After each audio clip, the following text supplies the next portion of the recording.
Shalom Bapak Ibu Saudara terkasih dalam nama Tuhan Yesus. Mari kita siapkan hati kita mau mengikuti program gereja kita hari ini, intim dengan Allah.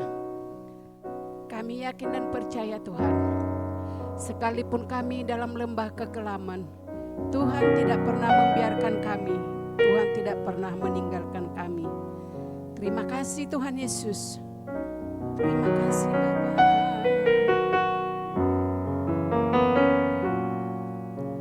Sekalipun ku berjalan dalam lembah kelam, namun tangan-Mu selalu menopang hidupku.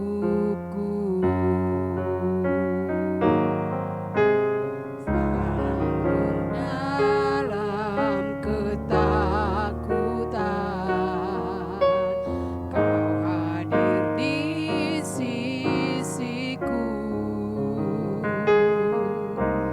Kau berkata, jangan takut, Kau beriku kemenangan.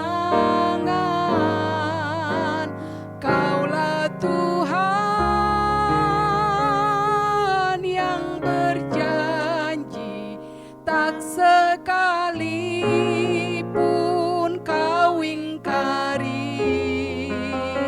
Kesetiaan-Mu sungguh terbukti di sepanjang hidupku. Untuk selamanya aku kan setia melayani, mengasihi-Mu. Tiada Tuhan seperti-Mu, Yesus. Kau Allahku yang setia.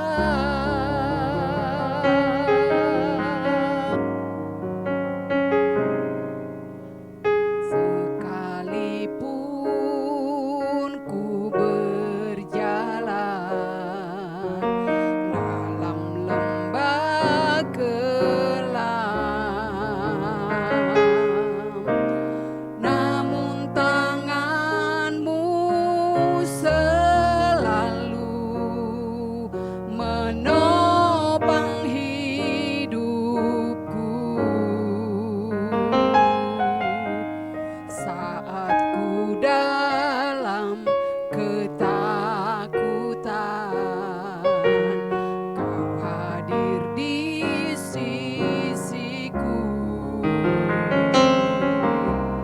Kau berkata, jangan takut, Kau beriku kemenangan.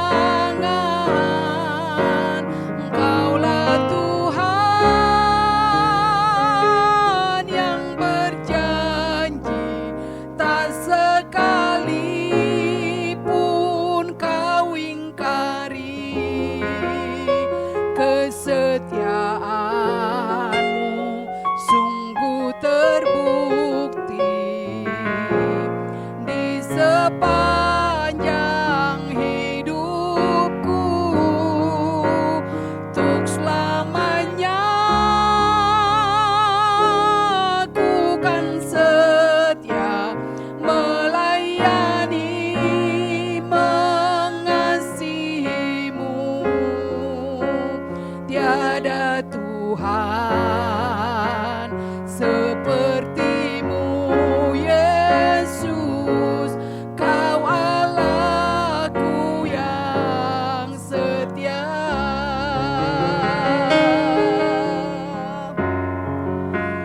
Kaulah Tuhan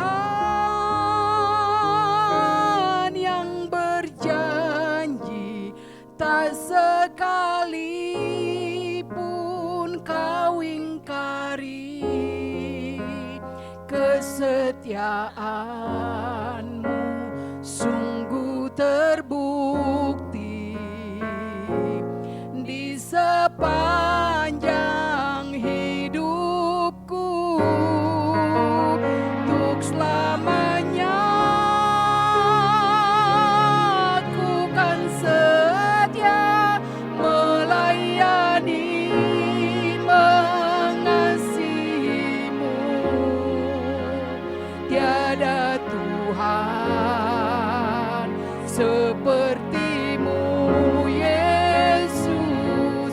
Kau Allahku yang setia. Tiada Tuhan sepertimu, Yesus. Kau Allahku yang setia. Shalom Bapak Ibu Saudara-saudari sekalian. Sebelum kita mendengarkan sebagian daripada firman Tuhan, mari kita sama-sama berdoa terlebih dahulu.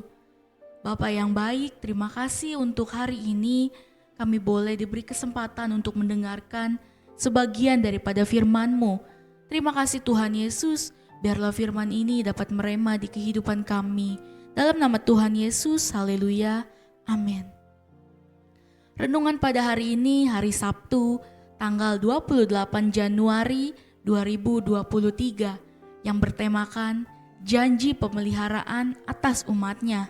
Saya harap Bapak Ibu Saudara-saudari sudah membacanya terlebih dahulu dalam kitab Kejadian 46 sampai 47. Saya akan bacakan dalam Kejadian 46 ayat yang ketiga. Lalu firman-Nya, "Akulah Allah, Allah ayahmu, janganlah takut pergi ke Mesir, sebab aku akan membuat engkau menjadi bangsa yang besar di sana." Allah adalah pencipta sekaligus pemelihara. Pernyataan ini adalah dasar yang penting dalam kita memahami pemeliharaan Allah. Pemeliharaan Allah bukan saja atas manusia yang dicipta menurut gambar dan rupanya, tetapi juga atas semesta yang telah dijadikannya.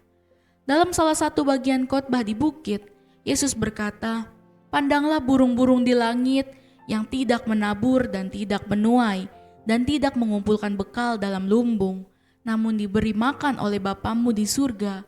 Atau perhatikanlah bunga bakung di ladang yang tumbuh tanpa bekerja dan tanpa meminta, namun Allah menandainya dengan keindahan yang begitu rupa."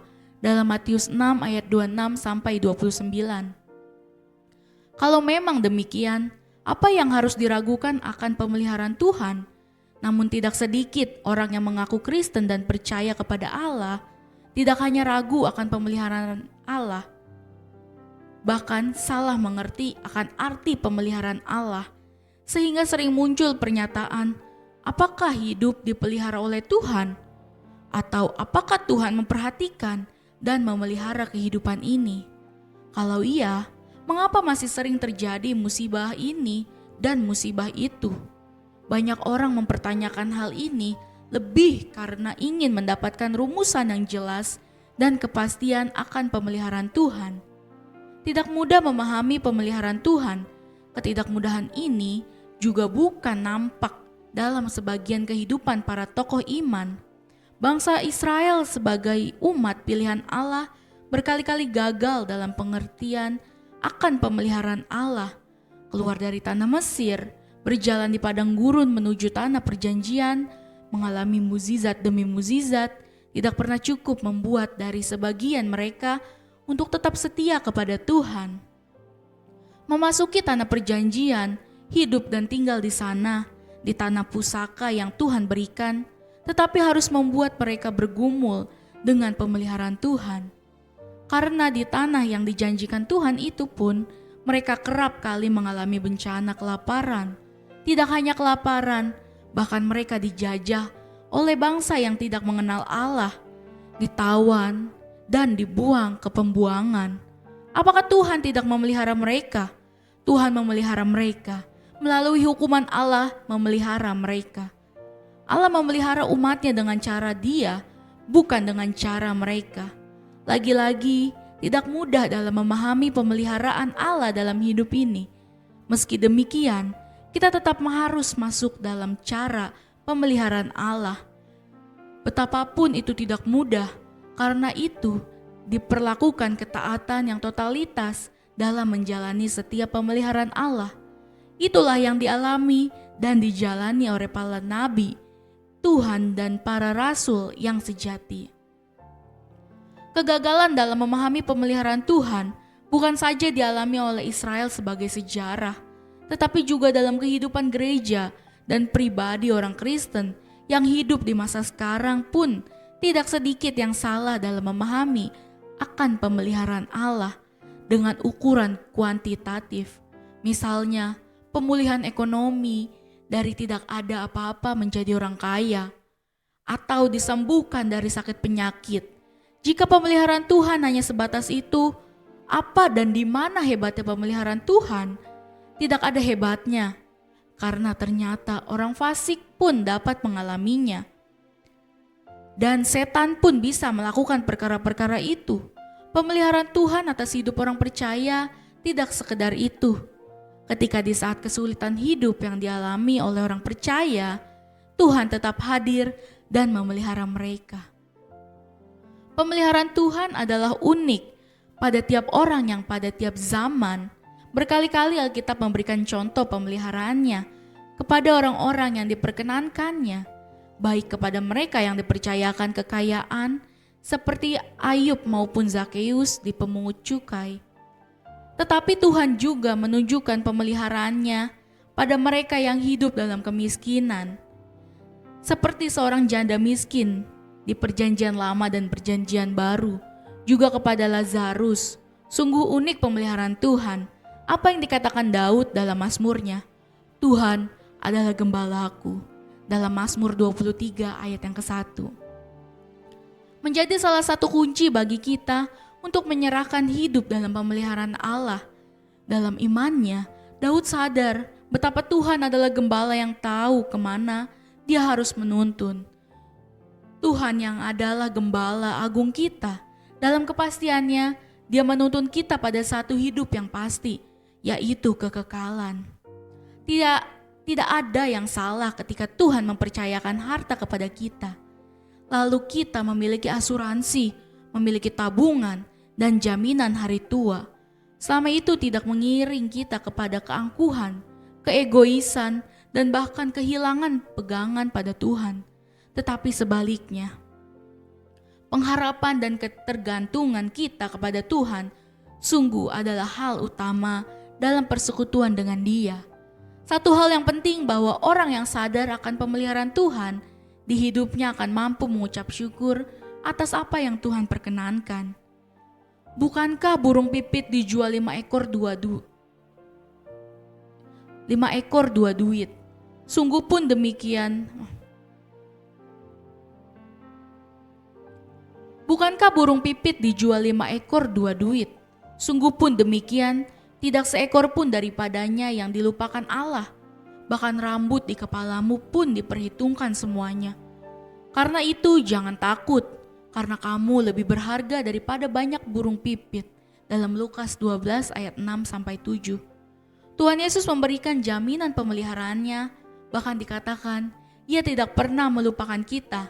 Segala sesuatu tentang diri kita tidak pernah berlalu dari hadapannya. Begitu berharganya diri kita, sampai Tuhan rela mati menggantikan posisi kita untuk menebus dosa kita. Sebab janjinya Tuhan, iya dan amin. Dia setia dengan janji-janjinya. Amin. Mari Bapak Ibu kita sama-sama berdoa.